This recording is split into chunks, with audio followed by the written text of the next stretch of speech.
মানুষের স্বতঃস্ফূর্ত সহযোগিতা আমাদের শক্তিকে বাড়িয়ে দেবে। অনলাইনের মাধ্যমে এই ইতিহাসকে গোটা বিশ্ববাসীর কাছে পেশ করবে যে জাতির জন্য জীবন দিয়েছে সে আমার ভাই হবে না তো ভাই হবে কি? ঝাঁকি মেরে ছেলেটা বলল, ছাড়েন আমার হাত, আপনার আন্দোলন আপনি করেন, আমার আন্দোলন আমাকে করতে দেন। আমি কিছু বিষয়ে ক্ষমা চাচ্ছি।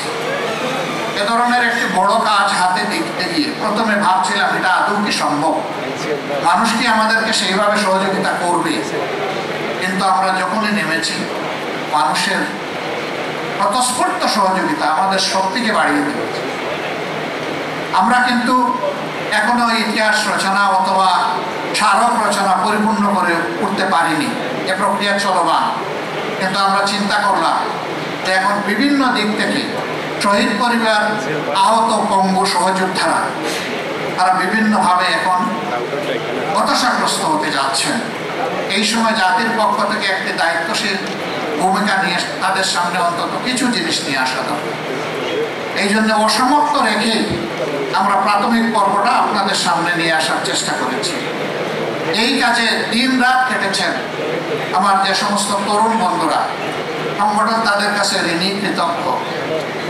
আমি আল্লাহর দরবারে দোয়া করি আল্লাহ যেন উত্তম প্রতিদান তাদেরকে দুনিয়া এবং আখিরাতে দান করেন, এবং জাতির জন্য এই ধরনের কল্যাণকর কাজে আল্লাহ যেন তাদেরকে আরো বেশি করে সামর্থ্য দান করেন। তাদের কাজ শেষ হয়নি, এটা একটা যুদ্ধ, তাদের এই যুদ্ধ অব্যাহত থাকবে আমি আশা করবো ইনশাআল্লাহ। এই কাজ করতে গিয়ে মানুষকেও ভুলের ঊর্ধ্বে নয়। আমাদের কোনো ধরনের ডকুমেন্টেশনে, তথ্য সংগ্রহে এবং এখানে লিপিবদ্ধ করতে গিয়ে কিছু ভুল ত্রুটি হবে, এটাই স্বাভাবিক। দুটা নাম আমরা ভুলক্রমে 2 বার চলে এসেছে, আমরা এই সবগুলোর জন্য ক্ষমাপ্রার্থী। আমরা সচেতন পাঠক মহল এবং শহীদ পরিবারের সম্মানিত সদস্যবৃন্দের কাছে বিনয়ী অনুরোধ জানাবো, তাদের নামটা এখন পর্যন্ত আসেনি, তারা আমাদেরকে তথ্য দিয়ে সহযোগিতা করবেন।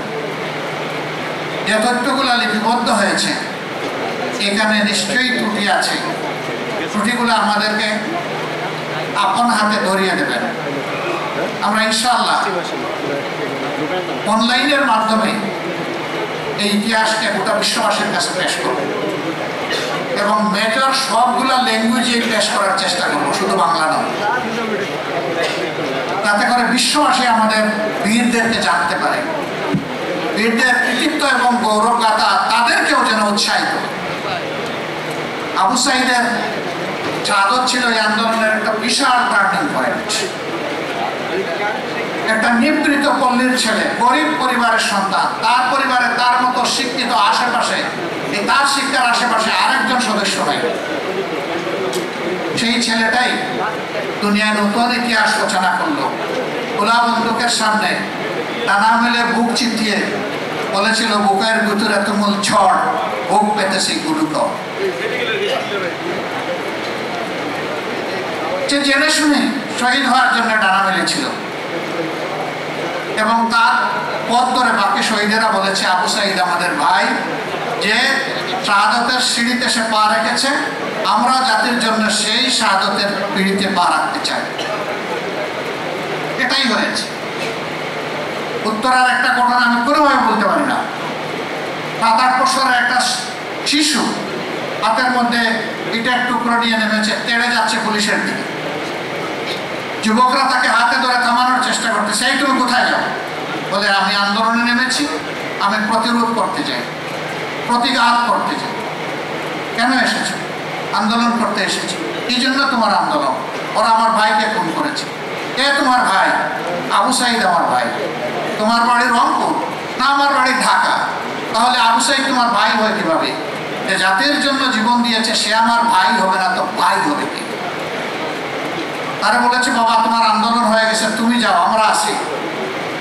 ঝাঁকি মেরে ছেলেটা বলল, ছাড়েন আমার হাত, আপনার আন্দোলন আপনি করেন, আমার আন্দোলন আমাকে করতে দেন।